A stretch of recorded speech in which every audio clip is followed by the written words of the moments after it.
We are here today to learn about personal branding and great tips from our two distinguished guests. But before getting into that, let me introduce them to you all. Firstly, we have Miss Krista Goon as our first speaker of today. She is a graduate from Universiti Sains Malaysia with a degree in communication. Then she furthered her master degree in English.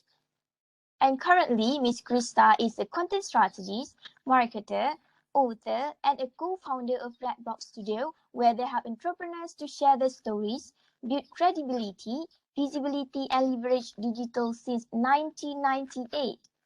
They started by offering website development, including website copywriting, then evolved to consultation, training, and offering marketing communication services.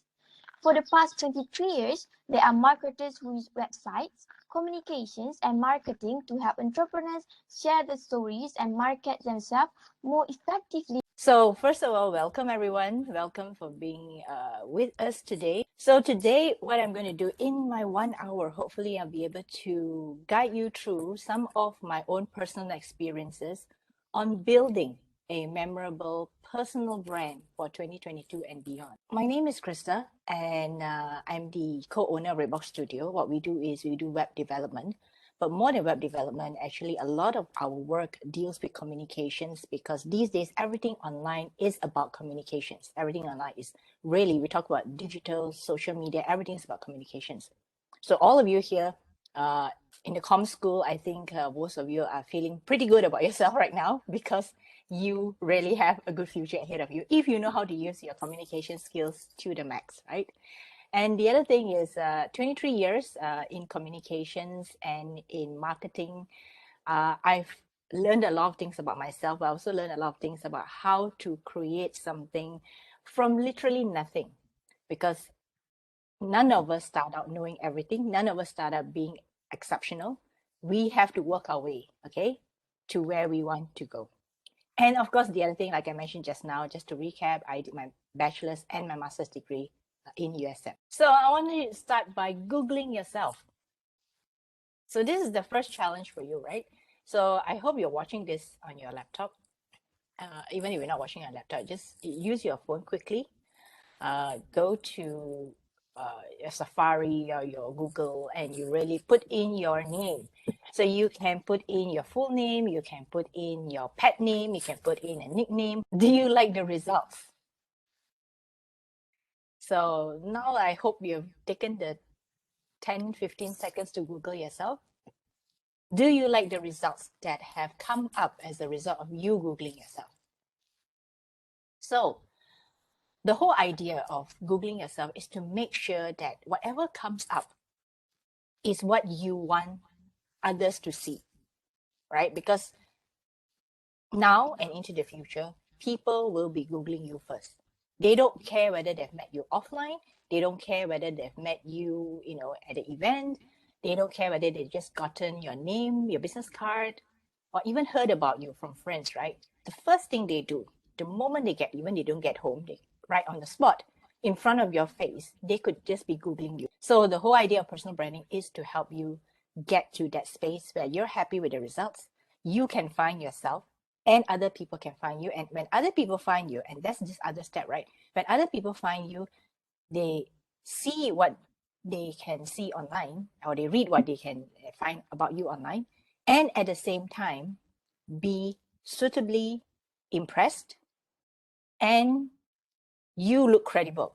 Because the whole idea of personal branding is to be credible. Because if you're not credible, I mean, there's really no point. I mean, you can write the craziest stuff online, right? You can still turn up on Google search. Doesn't matter. But is that what you want potential employers? Is that what you want friends or colleagues or people who want to get to know you in that sense? If it is, great. But if it isn't, this is the way to tweak it. So is this you? So you want to be thought of as a leader, a go-to resource, and an influencer. So I use the word influencer a bit more carefully here because there are lots of influencers online, and we really have to define what we mean by that. And then you want to be interesting. You want to have an interesting life filled with opportunities because that's the whole idea of branding, right? You want branding to take you somewhere. You don't want branding for the sake of branding. Your life can be filled with opportunities, with great relationships, with great projects, good career. People recommend you for work, for jobs, for business. And of course, you have a lot of fun doing so. And of course, finally, is you want to be remembered and valued for your unique skills and capabilities. I think just now someone mentioned like, skills and skills, right? You want to, uh, really be remembered for that or really be known for that. So this is actually the way to move forward. When you remembered, you want to be remembered for something that you're uniquely capable of. How to become a memorable brand or how to actually be memorable is first you have to identify what you're good at. Or even if right now you don't know what you're good at, what you want to be good at. So this is key because in our lives, we can be good at many things or we want to be good at many things.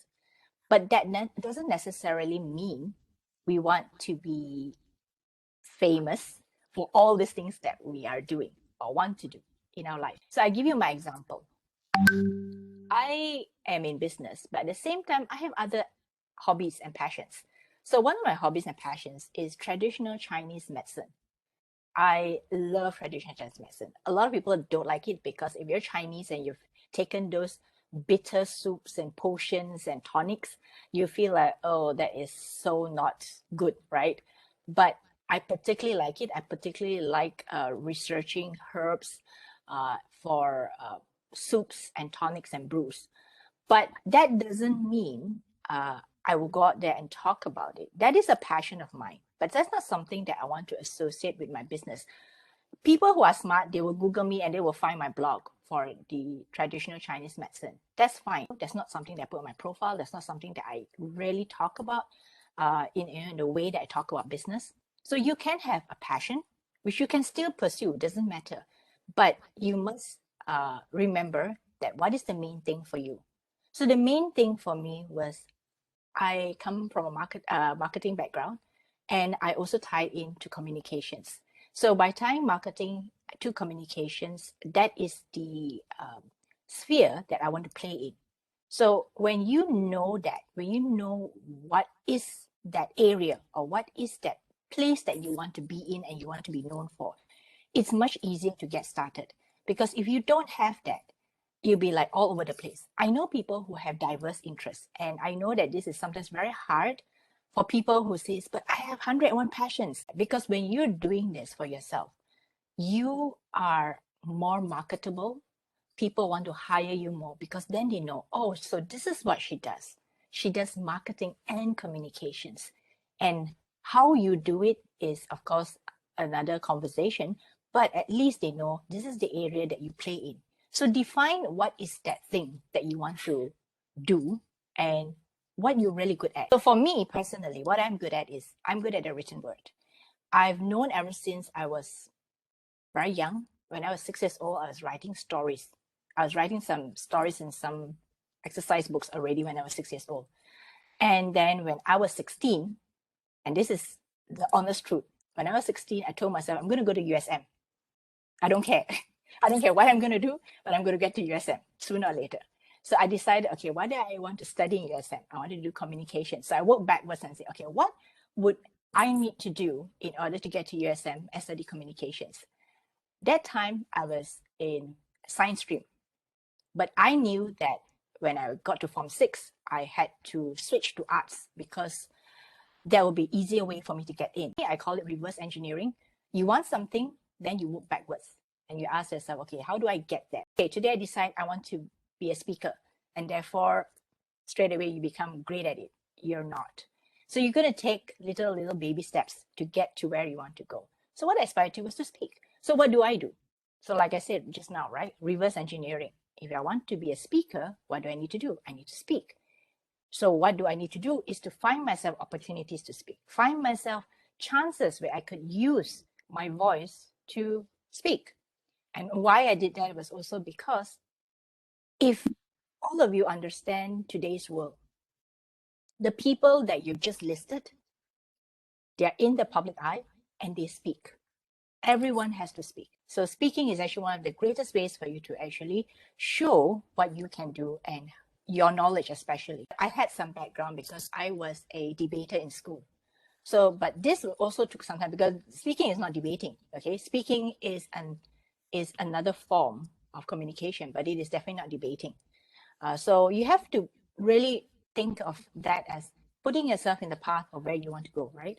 So these are some of the speaking engagements that I've done. I've done a number in lot since what 2005. I think 2005 I started speaking. The funny thing is about speaking is this: the moment you get started, more and more doors open. So if you really enjoy speaking, really want to speak, just put yourself in that first event. Put yourself in that first, panelist session. Put yourself, to MC, to host. The team here, right? When I first started, I was very, very nervous. I didn't know what to say. I was so afraid of the Q&A, so afraid of, oh my God, what are you going to ask me? What if I don't have the right answers? So you build up this confidence as you build up your speaking career. This is a community project that I co-founded with my husband. So this is called the TSN Book Adoption Center. TSN stands for Taman Sri Nibong. That's the residential place that I'm in. And what we do is we save books and we give them second lives. So it means that people who, for instance, if you have a bunch of books, right, you no longer want, you send it to this TSN Book Adoption Center. They will display it, and people who are interested in your books can come and adopt them and pay a small fee as a contribution towards the center so that the center can keep running. So this means we save books from being scrapped, and we give book lovers much, much more affordable books that they can read, especially sometimes it's out of print books. And we also make book lovers feel less guilty about dumping their books. So we came up with this idea because I love books and I don't like people tearing books. I don't like people throwing books away or scrapping them as recycled paper. So this is what we came up with. So you may not necessarily join an NGO. You may want to start your own. So that's okay too. So use your skills. So my skills in this is to be able to put my marketing skills and to come up with a solution that's win-win and win. So communication, marketing, entrepreneurship is specifically what I want to be known for and what people should associate me with. Second one is identify how you can demonstrate this capability of yours, right? So that's why I mentioned just now, it's no point having that skill or knowing what you're good at. You must also know how you want to showcase that particular skill to the rest of the world. That's the whole idea. That's where you want to go. So I get invited to speak, but not just any kind of speaking, right? So if you look at the slide here, is a lot of this, actually most of it.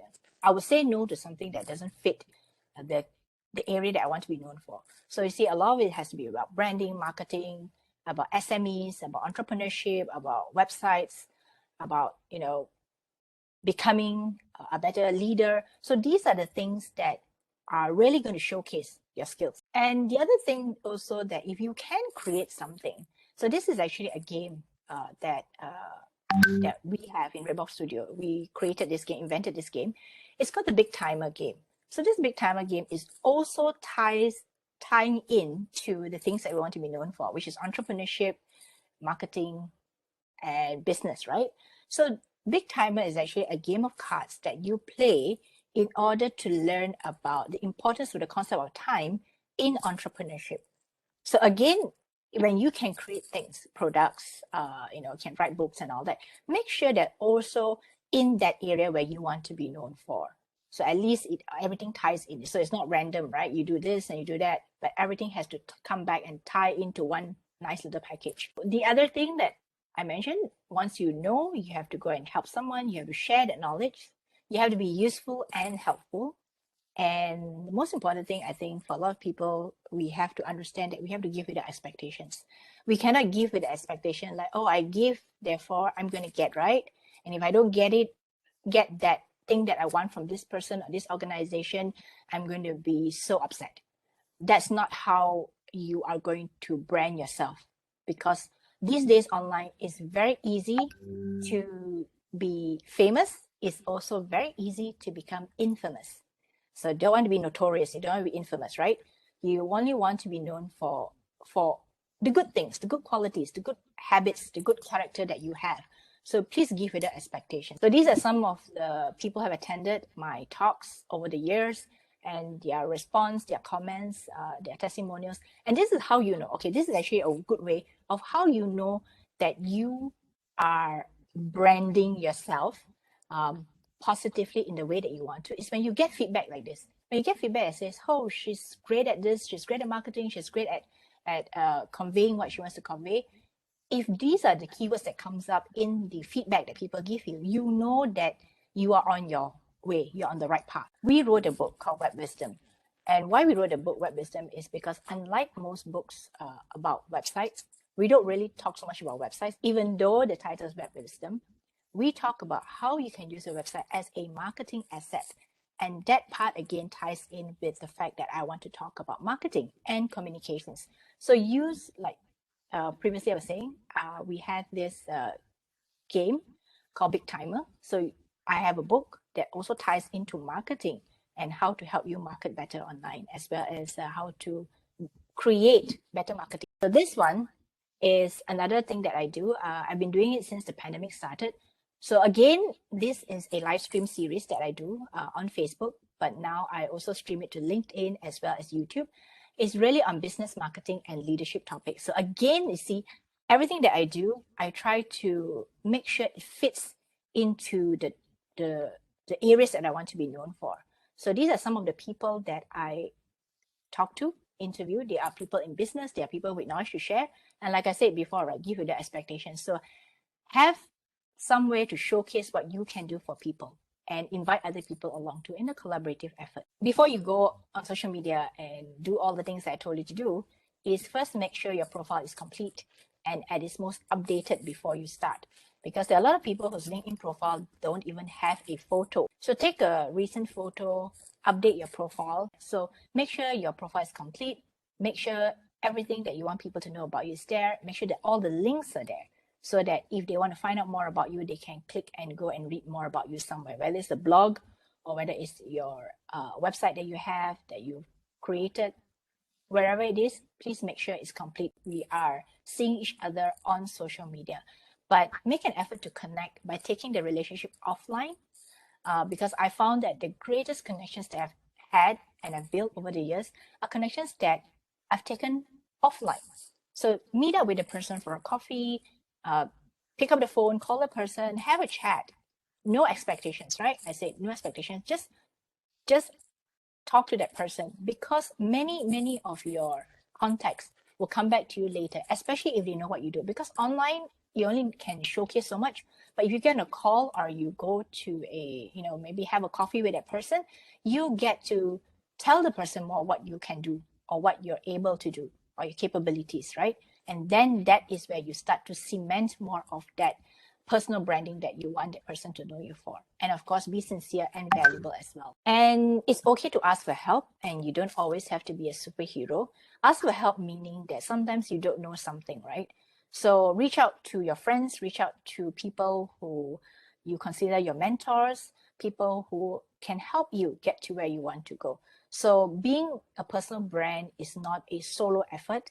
You have a lot of advocates around you. You have a lot of supporters around you, especially if you have really good friends who are able to vouch for you.